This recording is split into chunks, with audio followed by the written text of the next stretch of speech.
नमस्ते दोस्तों, क्या आपने कभी ऐसी जगह देखी है जहां एक विशाल पहाड़ को काटकर पूरा का पूरा मंदिर बना दिया गया हो, या जहां एक भारी भरकम चट्टान सदियों से एक ढलान पर बिना गिरे टिकी हुई है? आज मैं आपको लेकर आया हूं तमिलनाडु के ऐतिहासिक शहर महाबलीपुरम में। यहाँ के पत्थर बोलते हैं और समुद्र की लहरें अपने साथ 1300 साल पुराने रहस्य समेटे हुए हैं। आखिर क्या है सात पगोड़ा का रहस्य और क्यों इसे दुनिया का अजूबा माना जाता है? चलिए आज के इस वीडियो में महाबलीपुरम के इतिहास की गहराई में उतरते हैं। वीडियो को आखिर तक देखिएगा क्योंकि सुनामी से जुड़ा एक सच आपको हैरान कर देगा।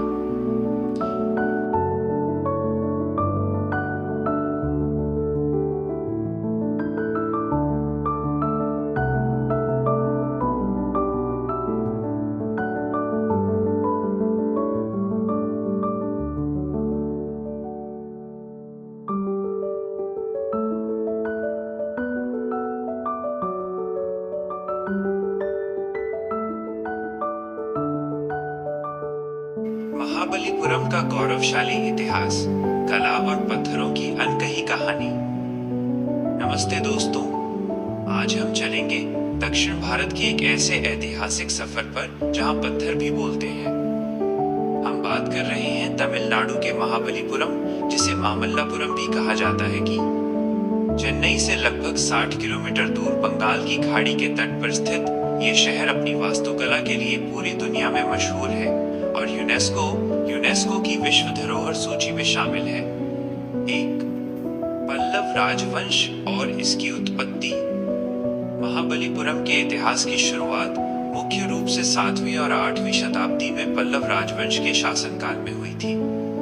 इस शहर का नाम पल्लव राजा नरसिंहवर्मन प्रथम के नाम पर पड़ा, जिन्हें मामल महान योद्धा की उपाधि दी गई थी। उन्होंने ही इस स्थान को कला और संस्कृति के एक बड़े केंद्र के रूप में विकसित किया। 2, वास्तुकला का चमत्कार, मोनोलिथिक पत्थर। महाबलीपुरम की सबसे बड़ी खासियत यहाँ की मोनोलिथिक वास्तुकला है। इसका मतलब है कि यहाँ के विशाल मंदिरों और मूर्तियों को अलग अलग पत्थरों को जोड़कर नहीं बनाया गया, बल्कि एक ही विशाल चट्टान को ऊपर से नीचे की ओर काटकर तराशा गया है। पंचरथ, यहाँ 5 रथ मंदिर हैं, जिन्हें महाभारत के 5 पांडवों और द्रौपदी का नाम दिया गया है। ये मंदिर द्रविड़ शैली की वास्तुकला का प्रारंभिक नमूना पेश करते हैं। अर्जुन की तपस्या, डिसेंट ऑफ द गैंजेस, ये दुनिया की सबसे बड़ी रॉक रिलीफ में से एक है। एक विशाल चट्टान पर देवताओं, मनुष्यों और जानवरों की सैकड़ों आकृतियां उकेरी गई हैं। इसमें दिखाया गया है कि कैसे भगीरथ गंगा को धरती पर लाने के लिए तपस्या कर रहे हैं। शोर टेम्पल, समुद्र के ठीक किनारे स्थित यह मंदिर राजा राजसिम्हा के समय बना था। ये ग्रेनाइट के पत्थरों से बना भारत के सबसे पुराने मंदिरों में से एक है।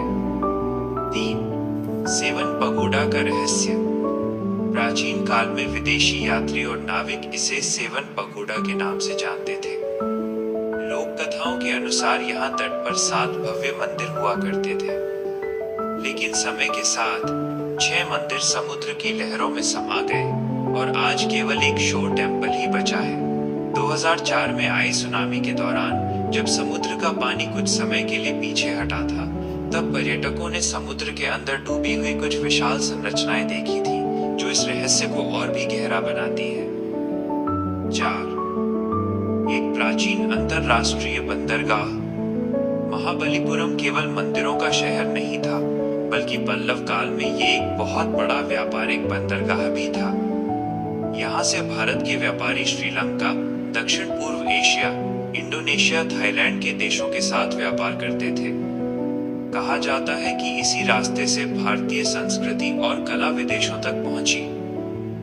निष्कर्ष, महाबलीपुरम आज भारत के गौरवशाली इतिहास का जीता जागत प्रमाण है।